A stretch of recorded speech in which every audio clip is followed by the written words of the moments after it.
Good morning, folks. This is Lee Matthew Jackson. We are live across Facebook and across the YouTube channel, as well as we start to mix things up and get the message further afield. Today, let's talk about our childhood dreams. When you were younger, what did you want to be?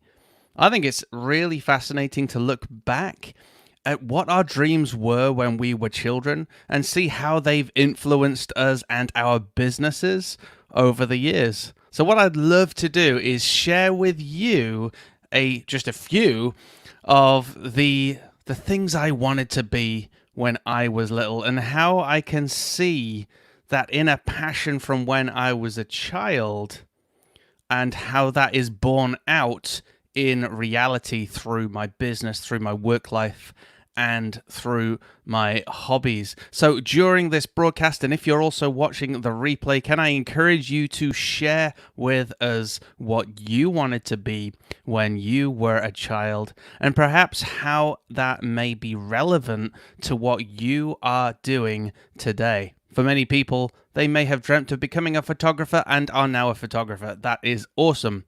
However, many of us, like me, may have had a whole list of really cool sounding jobs that I never actually achieved, but really have influenced my trajectory. The very first one was a spaceman. Yep, 5-year-old Lee wanted to be a spaceman. I was absolutely petrified of space. Don't get me wrong. I did not like the idea of being in a tin can outside in space and the potential for that tin can to pop and me not to be able to breathe. That was pretty extreme visual for a 5-year-old child, but at the same time, there was that sense of adventure. I was so excited by that idea of going where other people have not been, to explore places that nobody else has seen before. That's interesting, isn't it? That nowadays in my agency, in my business, I absolutely love doing discovery meetings. I love going with a client and trying to work out what are their problems and how can we solve them and what can we create as a solution for their business. I get excited by the idea of discovering completely new things and creating new solutions. So I can imagine very much that although I'm not in space, I do still feel like I've honored the 5-year-old dream there, and I'm still going into uncharted territory. The next one was a fireman. Flat out wanted to be a fireman. About 6-7 years old, I used to watch Fireman Sam, probably one of the best TV series in the world. Thank you, Wales. Thank you, Norman Price. Thank you, Fireman Sam. Thank you, everybody. It was a great experience, and I got to rewatch it when Ella, my daughter, was young as well. And I look at that and I used to imagine being a fireman, I used to imagine saving people, etc. And I recognize that in myself right now, with the podcasts that I create, I have a passion to help people. Many years ago, I was stuck in a business that was bringing me down. I felt trapped in it. It was stressing me out. I didn't know how to get out. I was stuck. And somehow I was able to get out of that with the help of my amazing business partners at the time. And we found a way through all of the stress and actually grew and now have 2 wonderful businesses, which is phenomenal. And from within that, I really want to help other people who are trapped. So if you imagine, there's me nowadays being the fireman for agencies through the Agency Trailblazer podcast, and the same in the event Martech industry as well with the event Martech podcast as well. I have a real mission. When I see somebody is stuck, I want to help them out. Next one was a farmer. I still want to be a farmer. I don't know why, because it really does look complicated, but I love watching farming programs. I wanted to be able to cultivate crops. I wanted to drive a tractor. I wanted to use all the tech, but most importantly, I wanted to be able to grow food. Because I like food. Who doesn't like food?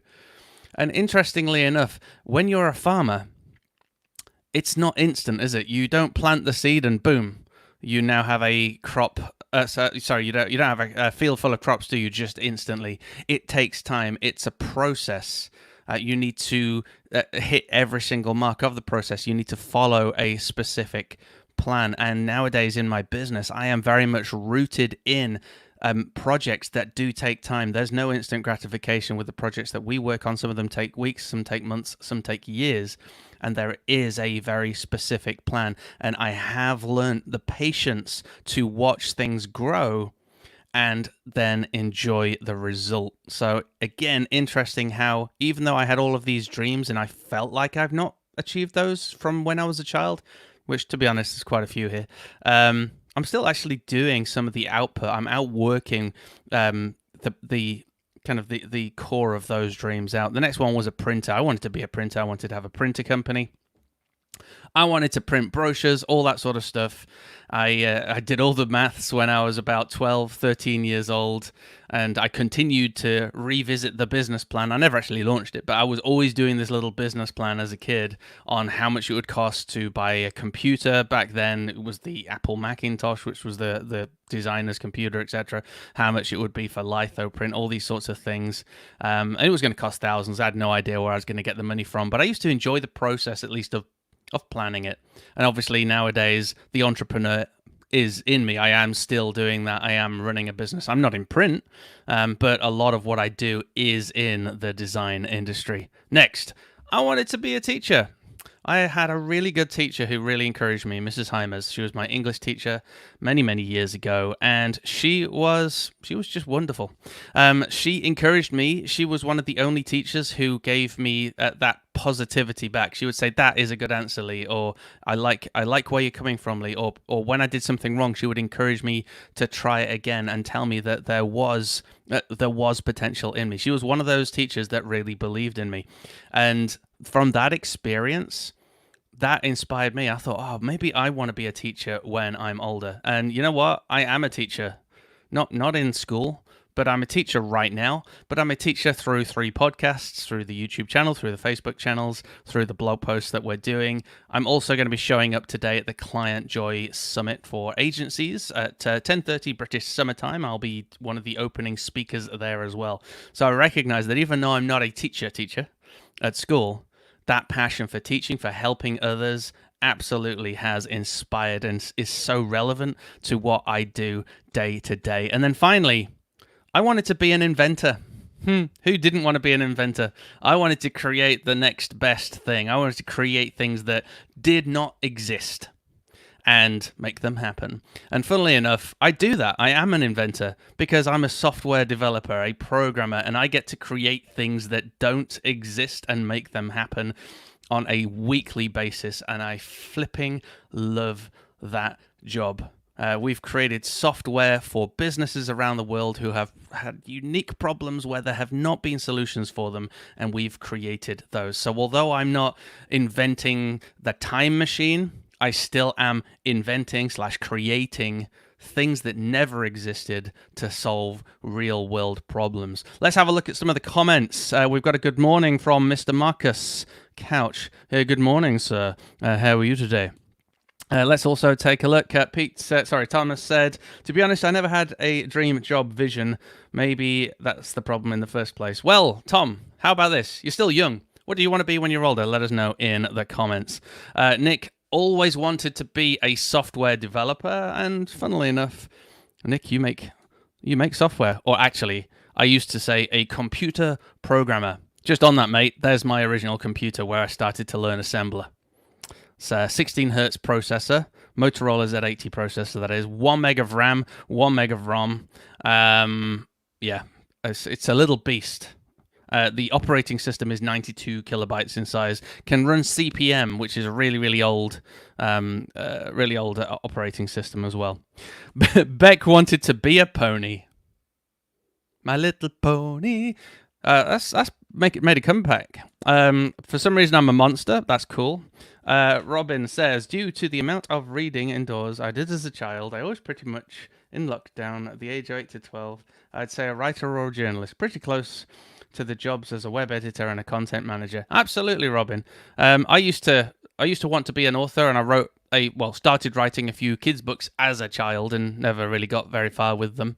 Funnily enough, My book is actually in edit mode at the moment with an editor, which is exciting, and we will be launching that. So that's my very first book based off of all the experiences I've had in agency life and all the content that I've created. So, Robin, I'd encourage you to keep creating content and keep following your dream.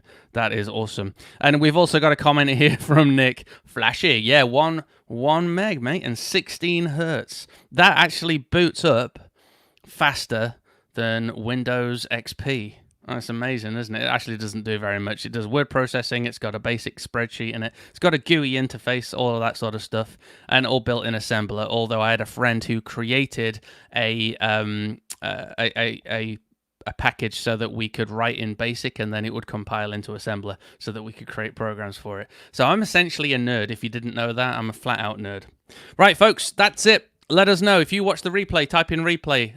If you have not shared with us so far what you wanted to be when you were a child, then please do let us know in the comments, whether it's live or whether it's in the replay. And also see if you can work out what the correlation is. So if you wanted to be an X, but you are now a Y, what's the connection?